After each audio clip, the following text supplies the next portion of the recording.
Alright guys, so going straight in from that previous video where we were looking down at the floor, now we're going to be looking up at the sky. We're going to be focusing on the hollow position. There's 4 movements to this. One is just first of all, just getting that hollow position stable. Your next one is to be going from your tuck to your hollow and doing a few reps of these. I like to put these side to side straight away because they both really help learn that positioning, and the tuck ones go into kind of moving. If you're going to be using stuff like leg raises or V-sits or any kind of sit-ups, they start to learn or teach that positioning that you need to stay in.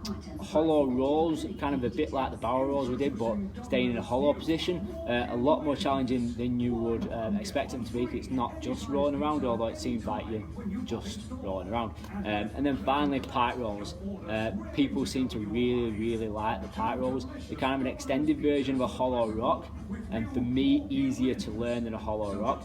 And then I did the way that I learned how to do pike rolls, and then brought it down into a hollow rock, because hollow rocks needs a little bit more control and it's a little bit tighter movement, a smaller movement. And for a lot of people, smaller movements tend to be harder movements. It's getting the brain around the fact that you're not doing this massive movement, you're just doing a very small, very controlled movement. So it's a great way to kind of learn that roll. So hollow to begin with. Hollow is basically the position of your torso.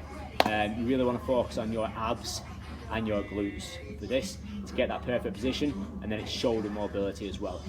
For this, it's the key thing to learn that when you're pulling the arms back towards the floor, you're not pulling kind of your spine back into a flat position, because if you do that, chances are your lower back will then turn into that arch and you will no longer be in your hollow position.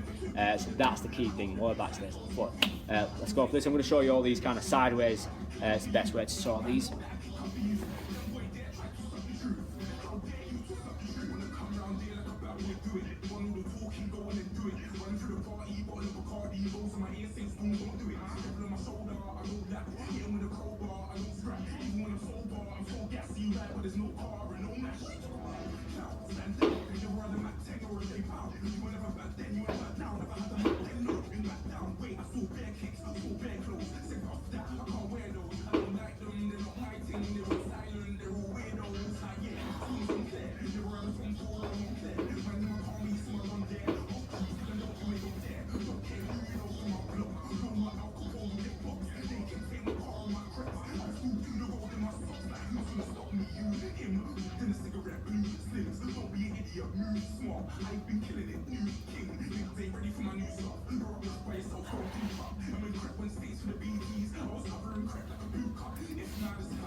So that's your hollow sequence that I've just ran through.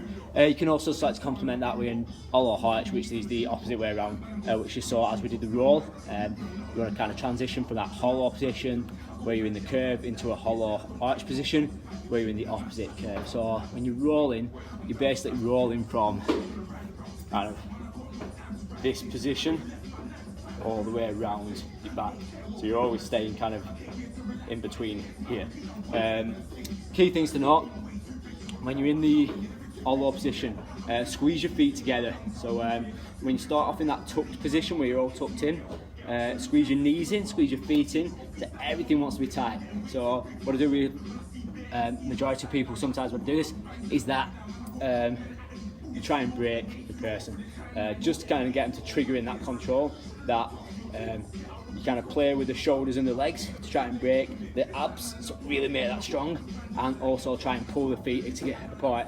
Don't really like rip them to pieces. You're not trying to injure the person, you're not trying to injure yourself. But if you're doing this with a partner, it's good to just kind of gently try and pull it, just to make them force in against that, or just really try and force them together. You really can't kind of get that and it's just not triggering in, then just hold something between your toes. So put a ball between your feet, or even just a towel between your feet, and just keep hold of that towel to make sure it doesn't drop out. So that's that position. I can without doubt tell you that learning hollow positions will help you. One, just in your ability to engage muscles, especially that abdominal and glute area. But it will vastly make all the other gymnastic movements far easier, and also will give you an aspect of kind of movement in general. So doing things like pull-ups, that when you need to pull up, you need to pull into that hollow position, and that engages you to go in that flexion upward position. You get me? Also moving around, you needed to push something, pulling that belly button into push, and really engaging those abdominals or your core as such. So do a lot of work on these, and the added side effect, the beauty of it, is that your abs will look awesome, because you are engaging your abs like hell, and yeah, you'll just look good naked. So always a winner. Cool. So hopefully some more videos coming up beyond the warm-up and into bigger movements, but really hope that these help, and especially mainly as this is for clients to see exercises, then please just bear with the length of the videos and just flip through me jabbering on once you get them, just to kind of remind what they look like and how the movement works. Thank you very much, and I'll be back in touch soon.